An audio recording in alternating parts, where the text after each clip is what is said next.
Ser podcast.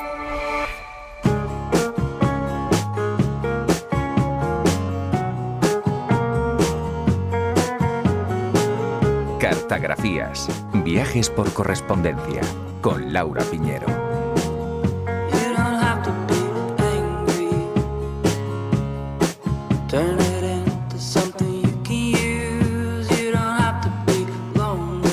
Hola, ¿qué tal? Si hay algo imposible de definir, es el amor. Hay tantas maneras de entender, vivir y describir ese sentimiento. Tenemos canciones, películas... Es bueno que las vidas tengan varios círculos. Pero la mía, mi vida, solo ha dado la vuelta una vez. Y no del todo. Falta lo más importante. He escrito tantas veces su nombre dentro. Pero hoy queremos abordarlo desde la correspondencia, con cartas de personalidades de distintas épocas y también con textos anónimos. Escucharemos a un experto en el género y al final del programa recibiremos a una invitada que impulsa una iniciativa en La Palma que anima a miles de personas a escribir cartas de amor. Avisamos que este tipo de cartas tienen algo especial. Seguramente sus autores nunca imaginaron que serían leídas por el gran público y forman parte de la intimidad más profunda de sus protagonistas. Las leemos hoy no como un ejercicio de invadir esa esfera privada, sino porque con el tiempo se han convertido en un documento histórico de valor único. En una época como la nuestra, en la que el amor romántico parece desmontarse pieza a pieza, este material resulta especialmente interesante. Comenzamos. Dame una noche de asilo en tu regazo. Esta noche, por ejemplo, dejemos al mundo fuera. Abre tus brazos, ciérralos conmigo dentro. Solo unas horas y luego, cuando amanezca, yo pondré una cafetera y habré llevado esta nube. Nicolás Bersijan es autor de Cartas al Amor, una recopilación de misivas de personajes de distintas épocas y lugares sobre esta temática. Nada ni nadie ha hecho tanto por el amor que la carta amor, que es la mayor celestina de la humanidad. Entonces de ahí el pudor o a veces la sensación extraña de ser un intruso no invitado en una conversación privada. Yo creo que el punto más profundo es tener o adoptar una mirada, una perspectiva antropológica a la hora de leer cartas. Yo creo que no es que están en peligro, es que han muerto. Lo que se llamaba el amor romántico también está muriendo o está muerto. El mundo ha cambiado en ese sentido.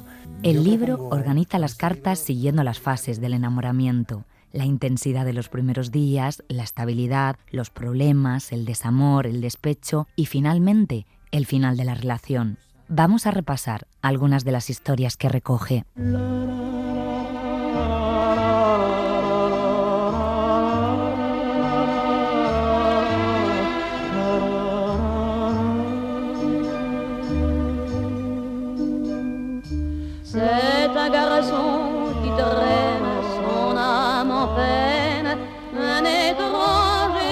Empezamos con una historia que retrata a la perfección ese momento previo al enamoramiento, cuando la admiración por alguien despierta en nosotros mucha curiosidad. Nos situamos en 1832. El escritor francés Honoré de Balzac vivía entonces el éxito arrollador de novelas como La comedia humana. Entre sus lectoras más fervientes estaba Ewelina Hansa, una condesa polaco-ucraniana, culta, refinada, casada con un conde casi 25 años mayor que ella. Tan grande era su admiración por el escritor que un día decidió escribirle una carta firmada bajo el seudónimo de La extranjera y la publicó en una revista sin dejar dirección de contacto. Su alma tiene siglos, señor. Su concepción filosófica parece pertenecer a un estudio largo y consumido por el tiempo. Sin embargo, usted aún es joven, según me han asegurado. Quisiera conocerlo, aunque no creo que lo necesite. Cuando leí sus obras, mi corazón se estremeció. Usted eleva a la mujer a su justa dignidad. El amor en ella es una virtud celeste. Admiro en usted esta admirable sensibilidad de su alma que le ha permitido adivinarla. La extranjera las ama a ambas y desea ser su amiga. Ella también ha sabido amar, y no diré más. Oh, usted ya me entiende. Desde el momento en que leí sus novelas, me identifiqué con usted, con su genio. Su alma me pareció luminosa. Lo he seguido paso a paso, orgullosa de los elogios que le han prodigado, o llena de lágrimas cuando las críticas amargas hayan vertido sobre usted su hiel ponzoñosa. Como decía Almudena Grandes, no hay amor sin admiración, y vaya si funcionó. Balzac leyó esa carta, quedó fascinado por esa dama misteriosa y respondió poniendo un anuncio en la misma revista. Así arrancó una de las correspondencias más fascinantes de la historia de la literatura, 18 años de cartas.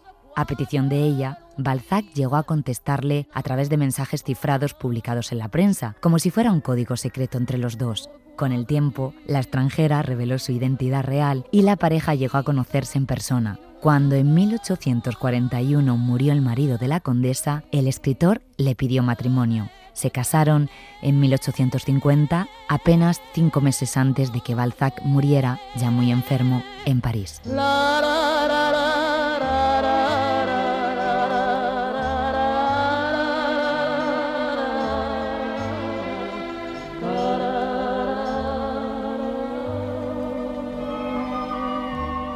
Y de esos primeros momentos de enamoramiento también nos quedamos con otra pareja, Fernando Pessoa y Ofelia Queiroz. Pessoa conoció a Ofelia en 1919, en la oficina de Lisboa donde ambos trabajaban, él como traductor de correspondencia y ella como mecanógrafa. Excelentísima señora doña Ofelia Queiroz, un abyecto y miserable individuo llamado Fernando Pessoa, mi particular y querido amigo, me encargó comunicarle a vuestra excelentísima persona, puesto que su estado mental le impidió establecer cualquier tipo de comunicación, ni siquiera con un guisante seco, ejemplo donde los haya de obediencia y disciplina, que vuestra excelentísima persona tiene prohibido: 1. Pesar menos gramos. 2. Comer poco. 3. No dormir nada. 4. Tener fiebre. Y 5. Pensar en el individuo en cuestión. My days and my years will not matter. A chair is a chair till you give it a heart. A heart is a heart till you break it apart. And a part of this song was for you from the start. So sing it along, don't you worry. If you kiss the blisters on my little hands, so tired from carving all lonely, a pile of some wood and make a little bench. Una de las partes más interesantes del libro de Versiján es aquella en la que distintos personajes históricos reflexionan por carta sobre qué es el amor, y los contrastes son enormes. El filósofo René Descartes, en 1647, describía el amor casi como un mecanismo, una pasión del alma causada por el movimiento de los espíritus que nos impulsa a unirnos voluntariamente con aquello que parece conveniente. Y luego está Alexandra Kollontai, la revolucionaria y feminista marxista rusa que llegó a ser la primera mujer en ocupar un cargo ministerial en un gobierno moderno y la primera mujer embajadora de la historia. Para ella el amor no podía separarse de la lucha de clases ni de la transformación de la sociedad. En el otro extremo está Vincent van Gogh, que en sus cartas, sobre todo las que escribió a su hermano Theo, hablaba del amor casi como si fuera una fuerza vital indispensable para crear, comparándolo con la luz que necesita un cuadro para existir. Yo distingo entre el amor que es puramente intelectual o racional y el que es una pasión. El primero, a mi entender, es aquel que se da cuando nuestra alma percibe algún bien, tanto presente como ausente, lo juzga conveniente y se une a este por voluntad propia. Es decir, considera que ambos son un todo en el que la una es parte del otro. El proletariado no se llena de horror y de indignación moral frente a las múltiples formas y facetas del eros alado, al modo en que lo hace la hipócrita burguesía. Al contrario, trata de encauzar estas emociones, que considera el resultado de complejas circunstancias sociales, hacia canales ventajosos para la clase durante la lucha por la sociedad comunista y su construcción. Las pasiones son las velas de la barca, ¿sabes? Aquel que a los 20 años se abandona totalmente a su sentimiento captura demasiado viento con la vela. La barca se llena de agua y se hunde, a menos que logre remontar hasta la superficie. Por el contrario, aquel, quien si no, que iza la vela de ambición y cía, avanza todo trapo en línea recta a través del mar de la vida, sin tener que lamentar accidentes, sin perderse en zigzag, hasta que finalmente llega un momento en que se percata de que no tiene vela suficiente y dice: daría todo cuanto poseo por 1 metro cuadrado de vela, pero no lo tengo. y se desespera. Entonces, reflexiona y cae en la cuenta de que puede recurrir a otra fuerza. Se acuerda de la vela que despreció y que había colocado con el lastre. Y es esta vela la que lo salva. La vela amor debe salvarlo. Si no la iza, no llegará a puerto. If you dance, I'll dance. And if you don't, I'll dance anyway. Give peace a chance. Let the fear you have fall away. I've got my eye on you. I've got my eye on you. Say yes to heaven. Say yes to me. Say yes to heaven. Say yes to me. En las cartas del libro de Versijan se puede seguir casi en tiempo real cómo cambian las relaciones por el tono de sus textos. El propio Pessoa, en una de las últimas cartas a Ofelia, ya en 1929, le escribe que el amor como tal ha terminado, aunque siempre queda el afecto. Otro caso muy distinto es el de Tina Modotti, la fotógrafa y activista italiana, amiga íntima de Frida Kahlo y compañera de viaje del fotógrafo Edward Weston, con quien vivió varios años en México. En una de sus cartas, Modotti rompe con él de forma directa, casi seca, llamándole simplemente X. Una ruptura que marcó también un giro en su vida. Poco después, Modotti se volcó en el activismo político y dejó casi por completo la fotografía. X. Esta es la carta más difícil, dolorosa y terrible que he escrito en toda mi vida. He tardado mucho tiempo antes de decidirme a hacerlo, ante todo porque quería estar bien segura de lo que estoy a punto de decirte y además porque sé el efecto que tendrá sobre ti. Creo sinceramente que tengo sentimientos honestos, que siempre he buscado el bien de quien está cerca de mí antes que el mío. Y que no soy cruel por naturaleza o por instinto. Y la prueba está en el hecho de que si me veo obligada a hacerlo, como en este momento contigo, sufro terriblemente. Tal vez aún más que tú por las consecuencias. Pero ya es hora de que te diga lo que debo decirte. Amo a otro hombre. Lo amo y él me ama. Y este amor ha hecho posible lo que yo creía que nunca iba a suceder. Es decir, sentir que ya no te amo.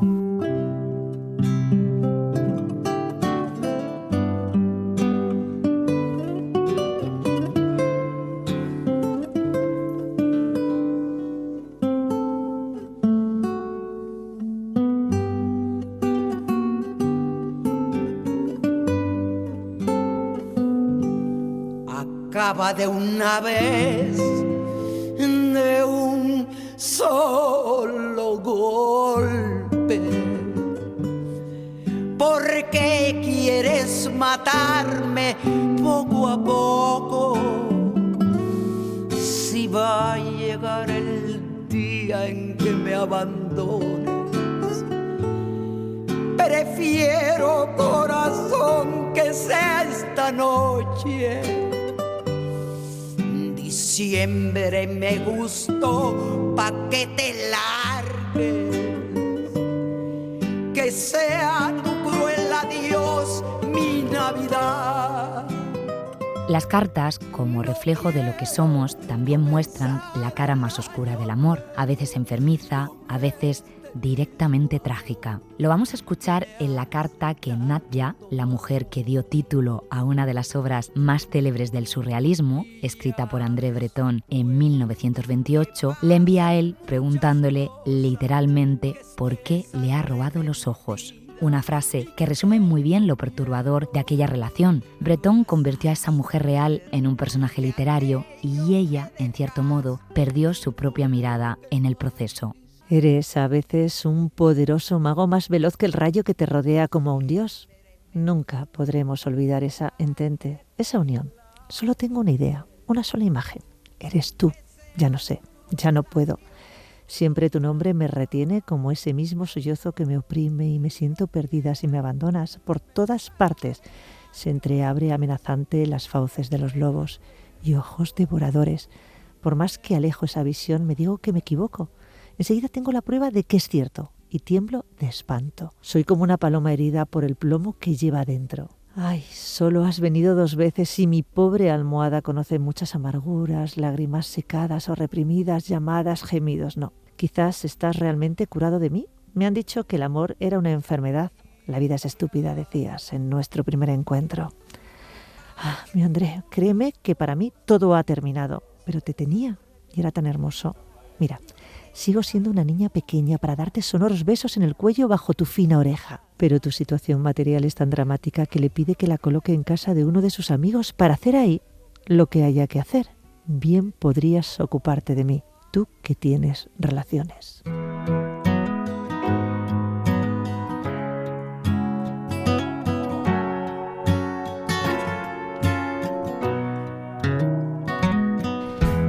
There's a girl that she lay sleeping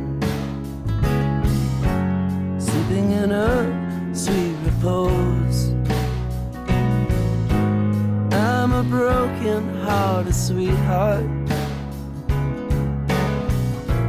listening to that wind that blows,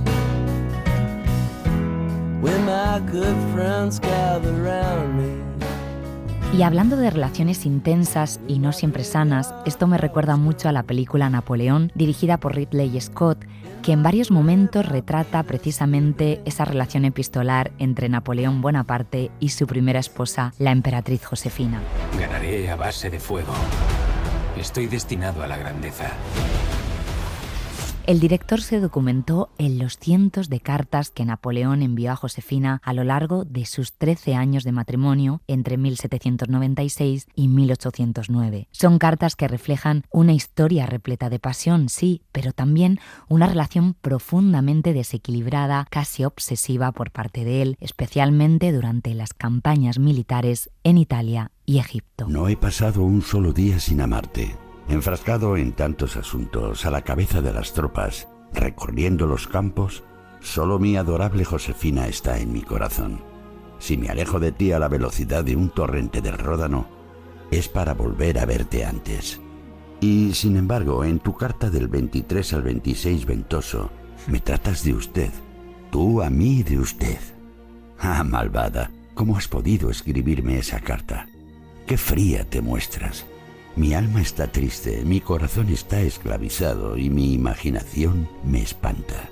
Me amas menos, eso te servirá de consuelo. Un día dejarás de amarme.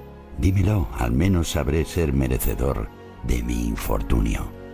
Adiós, mujer, tormento, felicidad, esperanza y alma de mi vida. Adiós. Ah, si me amas menos, es que nunca me has amado, y entonces sí que seré digno de compasión.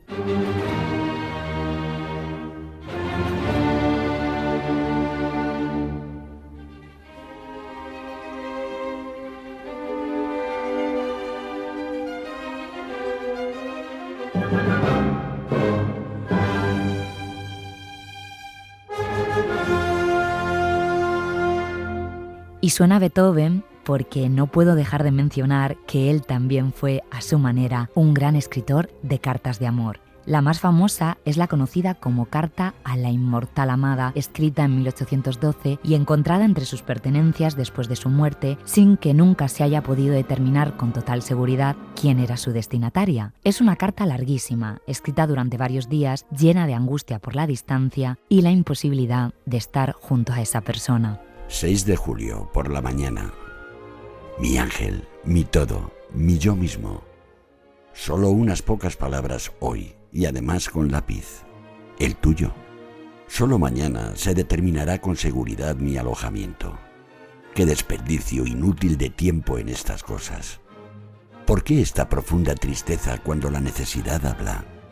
¿Puede nuestro amor existir sino a través de sacrificios, sino a través de no exigir todo?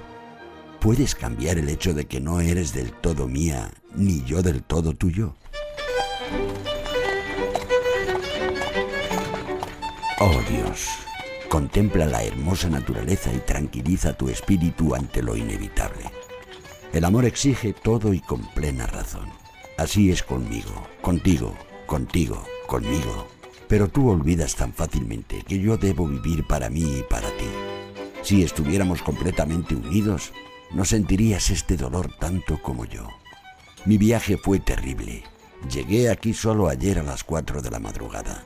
Y como escaseaban los caballos, la diligencia eligió otra ruta. Pero qué camino horrible. En la penúltima etapa me advirtieron que no viajara de noche. Me hablaron de un bosque peligroso, pero eso solo me incitó más, y me equivoqué. La diligencia debía temer la ruta sin luna. Tuve que soportar todo esto.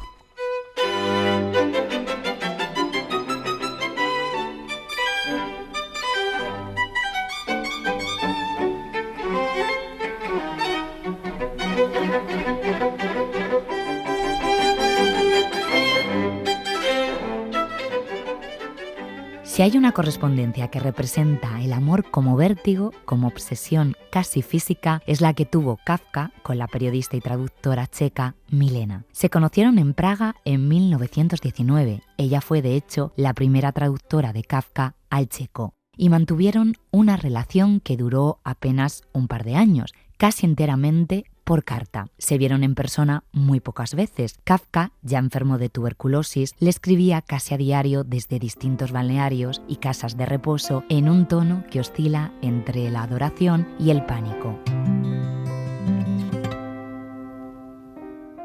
Querida señora Milena, la lluvia, que ha durado 2 días y una noche, acaba de cesar. Probablemente solo de modo provisional. Sin embargo, es un acontecimiento digno de celebrarse y yo lo celebro escribiéndole. Por lo demás, la lluvia ha sido soportable. Esto es el extranjero, pequeñito sin duda, pero uno se siente a gusto en él. Si mi impresión es la correcta, un breve encuentro ocasional y casi silencioso, por lo visto es inagotable en mi recuerdo, a usted también le gustaba esa Viena extranjera, que más tarde quizás se haya enturbiado debido a la situación general. Pero, ¿también le gusta el extranjero como tal? Lo que, por cierto, tal vez sería, y no debe serlo, una mala señal. Yo vivo aquí muy bien. El cuerpo mortal apenas podría soportar más cuidados. El balcón de mi habitación está inmerso en un jardín, rodeado y recubierto de florecientes arbustos. La vegetación de aquí es asombrosa. Cuando en Praga, con este tiempo, casi se congelarían los charcos, delante de mi balcón se abren poco a poco las flores, pero al mismo tiempo expuesto plenamente al sol, o mejor dicho, al cielo encapotado, como ocurre desde hace ya una semana. Lagartijas y pájaros, desiguales parejas, vienen a verme. Hace poco me escribía usted que no podía respirar. En esa expresión están muy próximos la imagen y su significado, y aquí ambas cosas pueden ser un poco más llevaderas. Con mis más cordiales saludos, suyo, F. Kafka. Estas cartas se publicaron después de su muerte bajo el título Cartas a Milena y son el documento más desnudo que tenemos del escritor. Hay un dato que añade aún más fuerza a esta historia. Milena, que era judía, fue detenida por los nazis durante la Segunda Guerra Mundial y murió en un campo de concentración. Mechita de mis ensueños, muñequita seductora, tu juventud atesora todo mundo de esplendor. Y el misterio de tus ojos ha turbado toda mi calma y hace nacer en mi alma una esperanza de amor. Mechita de mis ensueños, muñequita seductora, y tu juventud atesora todo mundo de esplendor.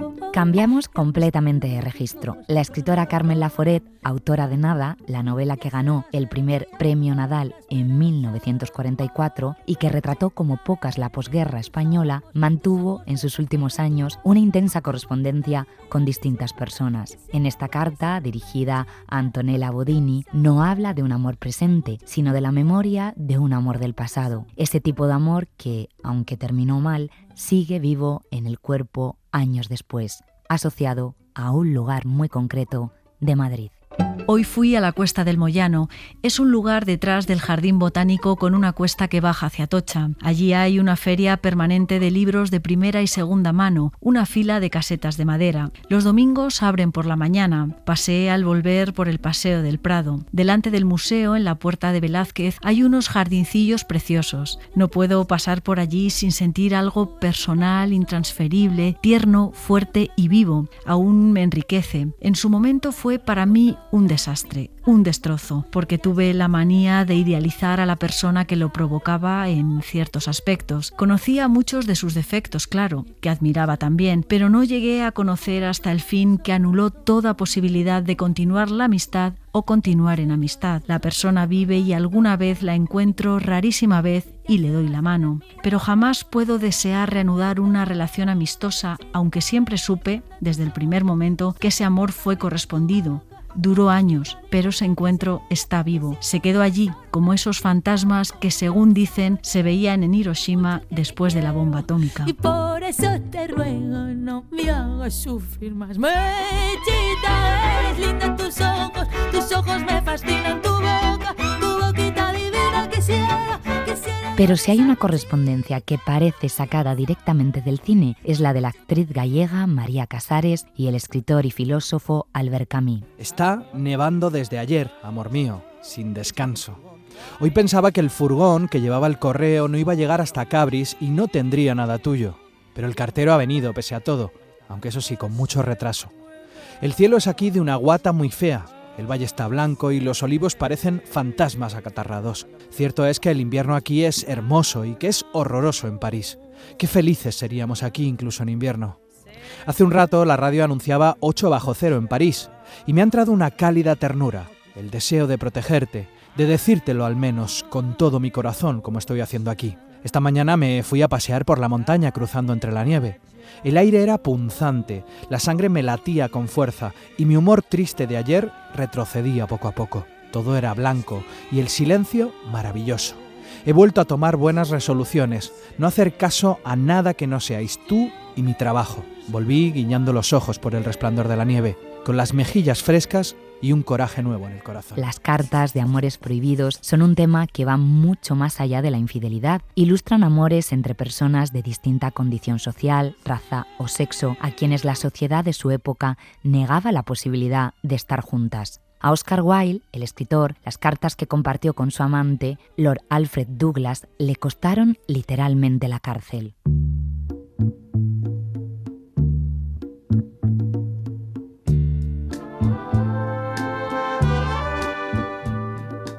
Su Majestad, apelo a vos para que ejerzáis vuestro poder de perdón en el caso de Oscar Wilde, el poeta, ensayista y dramaturgo, que ahora yace en prisión, injustamente condenado por las fuerzas del perjuicio.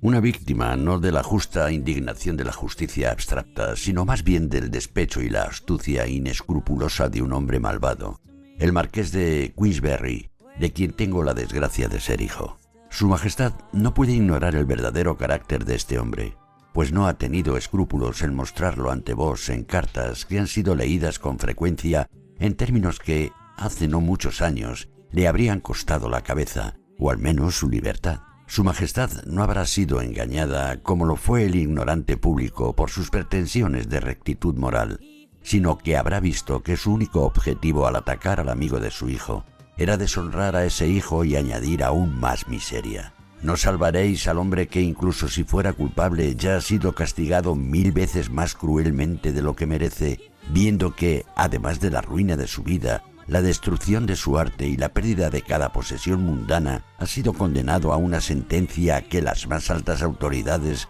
han declarado equivalente a una sentencia de muerte o locura. Soy el más leal y más humilde servidor de su Majestad. How long does it last? Can love be measured? También son muy interesantes las cartas de la escritora chilena Gabriela Mistral, primera persona de Latinoamérica en recibir el Premio Nobel de Literatura, con su joven secretaria, Doris Dana, con quien mantuvo una relación que durante décadas se mantuvo en un segundo plano en sus biografías. Doris mía, a mi edad se sabe una cosa que los jóvenes parecen ignorar, que es preciso vivir la dicha hasta que ella se va o se agota, que es estúpido abandonarla por lo que sea, negocios, cortesías familiares, turismo, etc.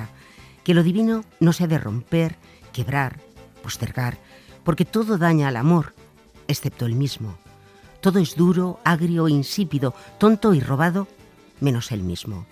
Todo es basura, desperdicio, chatez, vulgaridad, plebe, menos el mismo. Ojalá, si eso divino dura en ti, tú te aprendas esto. Es lo único que te falta entender. Tú entiendes de este mundo casi todo, Doris mía. fenomenito en el espíritu de sutileza. Procuro cuidarme para ti. Yo no tengo razón de vivir. Cuando llegaste, yo no tenía nada, parecía desnuda y saqueada, paupérrima, anodina como las materias más plebeyas, la pobreza pura y el tedio y una viva repugnancia de vivir. Todo lo has mudado tú, y espero que lo hayas visto. Y por supuesto está la correspondencia de Virginia Woolf con Vita, su amante durante años, una relación que inspiró directamente la novela Orlando. Eres un milagro de discreción, una carta dentro de otra. Nunca vi cosa igual. Te contestaré cuando nos veamos. Quiero decir a la invitación. Oh, querida Sibyl, me ha puesto un dolor de cabeza tremendo. Es un fastidio no poder escribir, salvo a ti. Estoy tirada en una silla. No está tan mal, pero te lo cuento para ganarme tu simpatía, para que te vuelvas protectora, para implorarte que traces algún plan para que cese el continuo decaimiento que me causa la gente. ¿Por qué te lo cuento a ti? Supongo que es alguna necesidad psicológica, una de esas cosas íntimas que nos permitimos por puro instinto en una relación. Soy más bien cobarde para enfrentarme a esa carga. Tú lo harías como una heroína.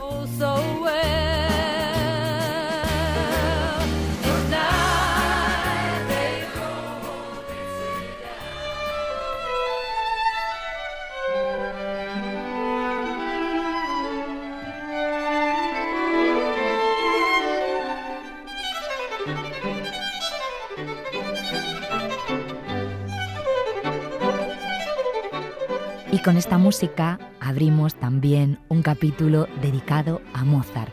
El compositor mantuvo una correspondencia muy particular con su prima. Textos llenos de humor escatológico, juegos de palabras y bromas subidas de tono, muy alejados de la imagen solemne que solemos tener de él.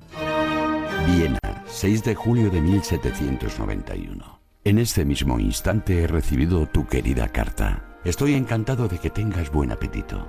Pero cualquiera que devore mucho, también tiene que cagar mucho. Pero no me gustaría que dieras largos paseos sin mí. Te ruego que sigas mi consejo con exactitud, porque sale de mi corazón. Pesca en el aire esos 2.999 besitos que están volando hacia ti, esperando que alguien los coja. Siempre tuyo, Mozart.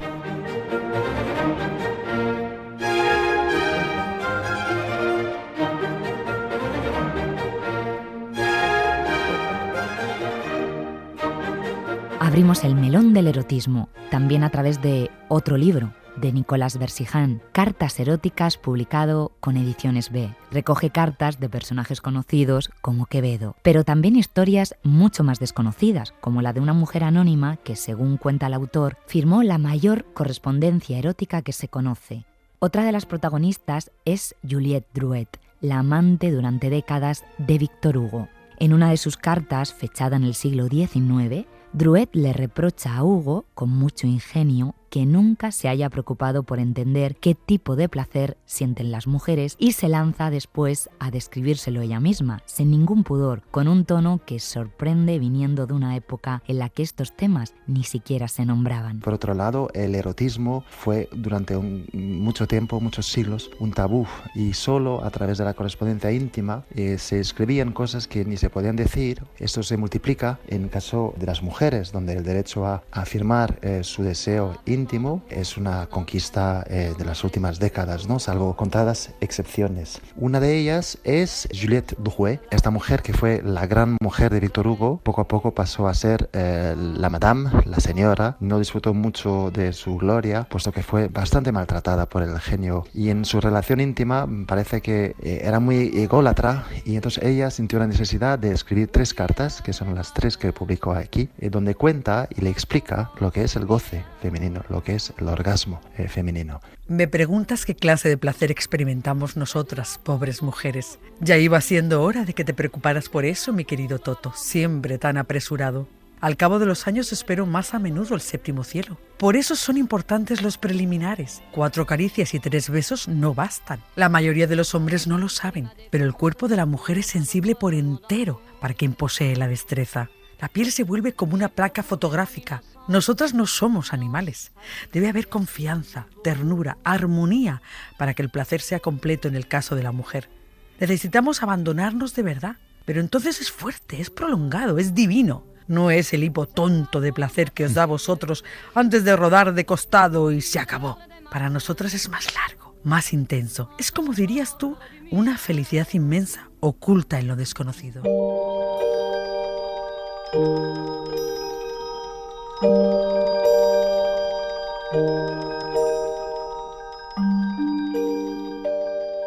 Llegamos hasta nuestra postdata de hoy. La firma la autora del libro Solo cartas de amor, Guadalupe Greses, que relata la historia de su padre, Ángel Greses, un vecino de La Palma que, cansado de recibir publicidad, colgó un cartel en su buzón exigiendo solo cartas de amor.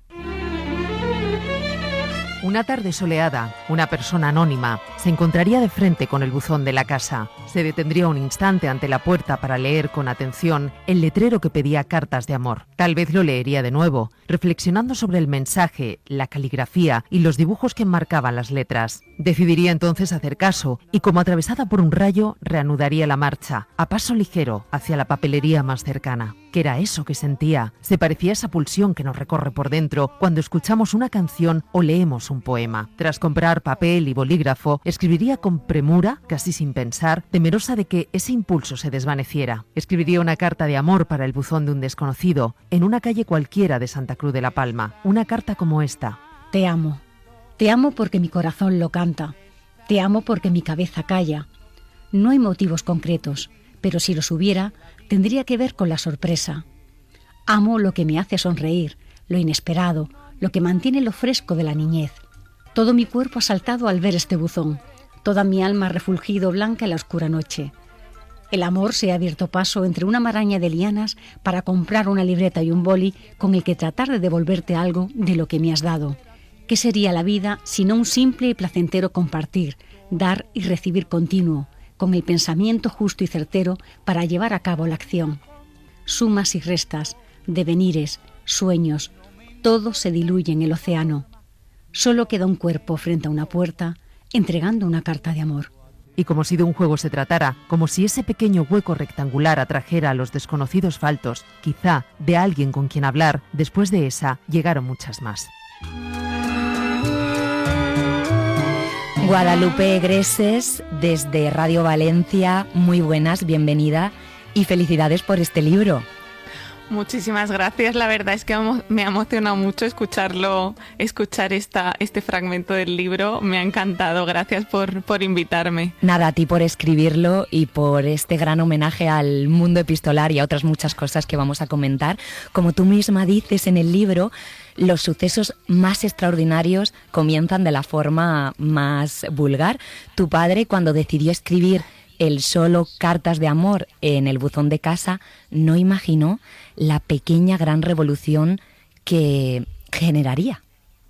Para nada, si es que todo esto ha sido pues casualidad tras casualidad, porque esto comenzó, como bien has dicho, como una forma de desahogo, ¿no? De librarse del papeleo, de las facturas que muchas veces nos amargan un poco la vida, ¿no? Y como siempre tenía pues esas formas de expresar su malestar, pues decidió pintar su puerta y lo hizo sin decírselo a nadie y sin esperar ninguna reacción por parte de la gente que pasaba.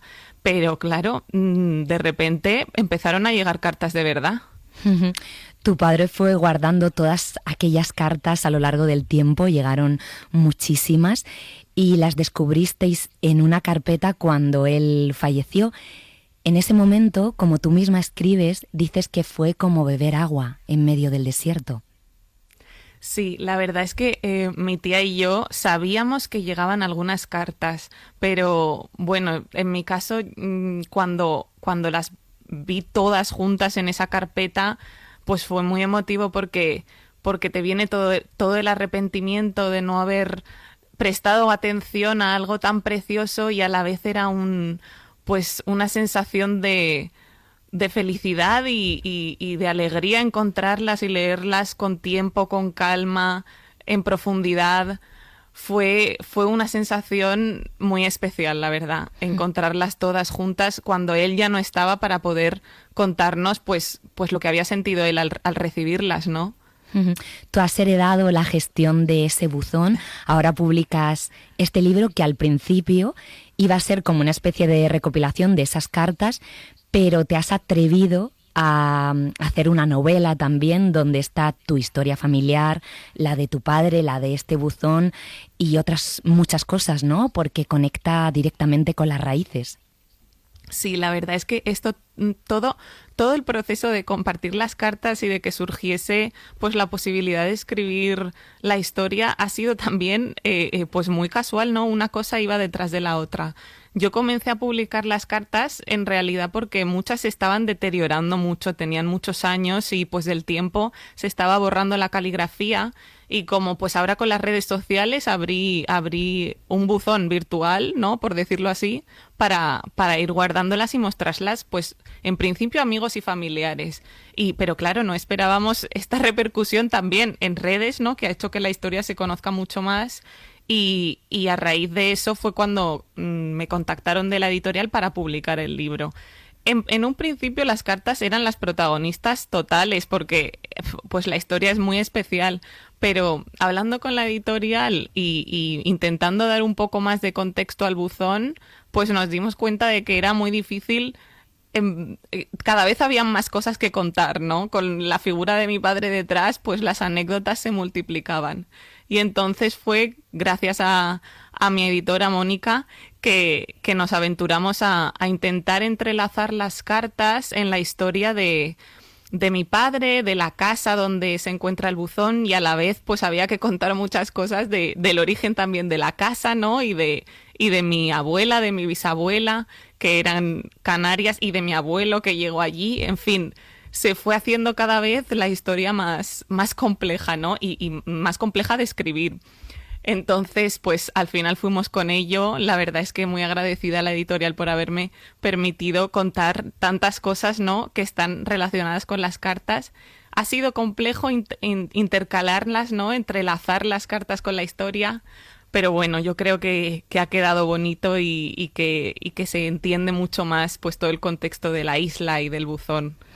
Es que es una historia maravillosa y el lector, creo, al menos me pasó a mí, se queda prendado de cómo era tu padre, que seguro luego como hija podrás contar también otras cosas, pero tú dices, era un arquetipo particular, una mezcla entre rebelde antisistema, idealista trágico y bufón existencial. Y esto del buzón era una de las muchas acciones artísticas que pasaron por su cabeza, era un creador nato. Sí, totalmente. Es que todas estas anécdotas que aparecen en el libro sobre la figura de mi padre, ¿no? Y cómo se relacionaba con las demás personas del mundo son solo una minimísima, pero minimísima parte de todo lo que se podría contar, ¿no? Hay infinitas anécdotas de cómo entendía él la vida y de cómo quería vivirla, con sus luces y sus sombras, porque yo creo que tenía unas grandes luces y también grandes sombras, ¿no? Pero aquí, pues claro, he recopilado todas las que están más relacionadas con La Palma, con el buzón y con, sí, que se podían relacionar, pero sí, él era un personaje muy especial que vivía la cultura de una forma particular, como forma de vida casi, sin tener gurús, no sé. Creo que en el libro, aunque me ha costado y he tenido mucho miedo porque pues representar una figura así en unas cuantas páginas pues me daba bastante miedo, creo que una pizquita de su esencia pues se puede entender, ¿no? Espero que se entienda. Se entiende perfectamente. ¿Puede ser que este libro sea una gran carta de amor, homenaje a tu padre? ¿Te ha sanado escribirlo? Es que totalmente. O sea, yo no me esperaba que el duelo por su muerte pudiese, del duelo de una cosa tan mala y sí, triste que es la muerte de un padre, yo jamás me pensaba que pudiese surgir pues algo así, algo bueno y algo tan bonito como ha sido para mí escribir este libro. Durante el proceso de escritura pues también ha sido difícil porque yo tenía que rememorar pues muchas partes que me hacían daño, ¿no? Pero al final el resultado pues ha sido positivo para mí, sin duda me ha sanado y estoy intentando pues disfrutar de todo de lo que viene lo máximo posible porque porque esto es una cosa que solo va a pasar una vez seguro, o sea, no se va a volver a escribir otro solo cartas de amor y bueno, hay que disfrutarlo. ¿Cuántas cartas aproximadamente han llegado en este tiempo entre manuscritas y digitales? No sé si llevas la cuenta más o menos exacta. Y hay todo tipo de cartas. Hay de amor, desamor, hay reflexiones sobre lo que es el amor. Lo digo para que los oyentes se hagan una idea de la amplitud de miras que abarcan las cartas que de una manera, bueno, sin planearlo, fueron llegando a ese buzón, y uno se sorprende, ¿no?, de la cantidad de vertientes que puede dar y de miradas que da este tema del amor. Sí, la cuenta exacta no te la sé decir porque como están constantemente llegando nuevas y llegan a La Palma y cuando voy yo las recojo, las va acumulando mi tía ahora, las que llegan físicas, ¿no? Pero yo diría que unas 70 cartas tenía en físico cuando las fui a escanear para el libro, pero es que al correo han llegado muchísimas más de 100 cartas digitales han llegado al correo electrónico y todavía siguen llegando, entonces la cuenta exacta no la llevo, pero sí, como dices, hay todo tipo de cartas de amor, de un amor que se está desarrollando en el presente, ¿no? Cartas de un amor pasado o de la infancia, cartas a una hermana, ¿no? O a un amigo. Y sí, cartas de amor al amor como sentimiento y a exaltar esa sensación, ¿no? de amor. Entonces hay todo tipo. Hay cartas de despedida, cartas también a la isla y a la naturaleza y a la ciudad de Santa Cruz. Entonces, sí, es un sentimiento que tiene muchas vertientes, como dices. ¿Tienes en la cabeza una o dos cartas que te marcaran especialmente? Bueno, es que sin duda, y es que esto es una cosa que ha pasado hace poco, hace unos días. En el 2018 hubo una persona que escribió una carta preciosa de 3 páginas, que es una despedida a un antiguo amor, con una metáfora de esta persona que la ve volar y desea que encuentre a otra persona para que sea feliz y para así asumir su desamor, ¿no? Y esta carta a mí me encantaba, yo la he leído mucho y la he guardado como oro en paño, y de hecho solo está publicada en el libro porque no quería publicarla en redes todavía porque me gustaba tanto que no sabía qué quería hacer, pero el caso es que pues hace unos días me contactó la persona que escribió esa carta originalmente, que había visto pues toda la historia del buzón y en redes sociales, y pues he podido conocer a la persona que lo envió hace 8 años, ¿no? Entonces, pues son cosas de la vida que no te imaginas que te puedan pasar, ¿no? Pero muy bonitas, así que esa carta sin duda para mí es muy especial. Luego hay otra también que habla sobre el duelo, ¿no? De perder a alguien y también perder, o sea, de perder a un familiar y también perder a un amor, que están al final del libro, si no me equivoco, y esa también me marcó mucho y la leí muchas veces. Entonces hay cartas que sí, son muy especiales, pero yo confieso que a mí todas, hasta las cartas más cortas, que son 1 o 2 líneas, las agradezco muchísimo y me llenan de emoción, y hay veces que no me creo que pueda haber tanta gente pues deseosa de compartir amor con un desconocido, ¿no? Con alguien que no conoce. Entonces, encantada, vamos, y a mi tía también le hace muchísima ilusión recibirlas. Amor en tiempos de odio, qué importante esto. Y no sé si con esta persona anónima que os envió esa carta pudiste hablar, que es una pregunta que está en tu libro, de qué mueve a una persona a escribir y compartir algo tan personal con un buzón que no sabes o no sabías quién estaba detrás. ¿Qué mueve a la gente a escribir? Claro, eso es una duda que tengo yo, como una persona pues que pasa por la calle y ve ese buzón, yo entiendo que se emociona y decide hacerlo, pero hoy en día que tenemos tantas distracciones, ¿no? Me parece mucho más valioso que pues todas las personas que deciden hacerlo, ¿no? Por ejemplo, otra persona que envió muchas cartas se llama Ana y también contactó conmigo a raíz de encontrar la historia del buzón publicada, pues me decía que para ella era una forma de desahogarse y un acto artístico también, ¿no? A ella le gustaba mucho escribir y decidía escribir cartas en ese buzón como ejercicio creativo. Pero tengo pendiente esa conversación con el chico que mandó esta carta tan especial para que me diga exactamente qué le llevó a decidir escribirla y enviarla. Y sí, yo entiendo que es esa necesidad de desahogo y de comprender un poco lo que sentimos, ¿no? Admirado romántico. Pedir una carta en estos tiempos se sobreentiende que a mano, en papel y en sobre, ya es una utopía. Pero si además la carta debe ser de amor, ahí ya se puede llegar al máximo del lirismo. Me conmovió tu petición por el sentimiento tan humano y ya casi olvidado de creer que todavía abrigamos ese sentimiento. Escribo esta carta anónima a una persona desconocida para que sepas que tu petición ha hecho aflorar valores que nunca deben perderse. Gracias por tu mensaje. Espero y deseo que tu buzón se llene de cartas de amor. Creo que debo empezar disculpándome con el hombre que hace años creó este buzón, puesto que hoy no entrego una carta de amor, de esas escrito demasiadas. Hoy entrego una carta al amor. Querido amor, pensaba que te había encontrado, pero la vida no para de recordarme que todo es temporal. Las risas, las miradas, los abrazos, las caricias en el pelo y las mariposas. Pero también ha sido temporal la ansiedad, la oscuridad, la soledad, el duelo. Eso que a pesar de seguir viviendo en mí, ya no quema como antes.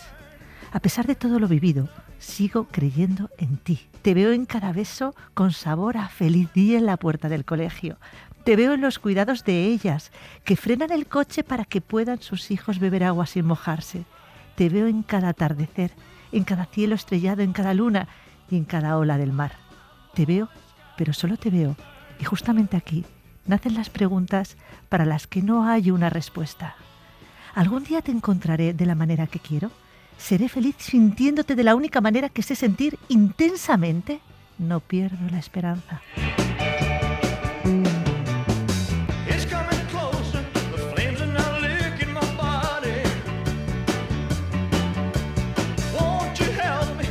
Guadalupe Greses, muchísimas gracias por este ratito y por ser parte de Cartografías.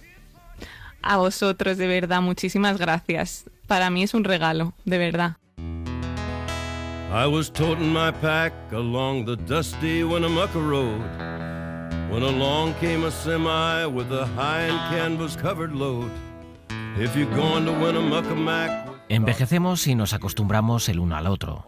Pensamos que nos gusta, leemos nuestras mentes, sabemos lo que el otro quiere sin preguntar. A veces nos enfadamos un poco, quizás en ocasiones damos al otro por asegurado, pero de vez en cuando, como hoy, reflexiono y me doy cuenta de lo afortunado que soy por compartir mi vida con la mujer más grandiosa que jamás he conocido. Y con una carta del músico Johnny Cash enviada a su mujer y una de sus grandes canciones cerramos el especial de hoy. Nos pueden escribir, como siempre, a la dirección postal de la radio y a cartografías@cadenaser.com. Hasta pronto. Cartografías con Laura Piñero. I promise you the day you marry me, I'll be everything to you that I should be. And while you're in the springtime of your years, you'll not know what it's like to shed a tear. I'll be the same through all that we go through. I promise you, I promise you, I promise you, for richer or for poor, I'll more than share each pain that you endure.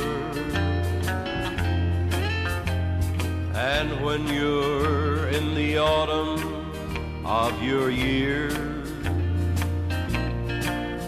you'll call me in the night and I'll be near. I'll love you and I'll let you know I do. I promise you, I promise you, I promise you, for better or for worse, I'll stand by you as I did at the first. And when you're in the winter of your years, I'll be right by your side to dry your tears. Yes, I'll be the same through all that we go through. I promise you, I promise you, I promise you, I promise you. Para no perderte ningún episodio, síguenos en la aplicación o la web de la SER, Podium Podcast o tu plataforma de audio favorita.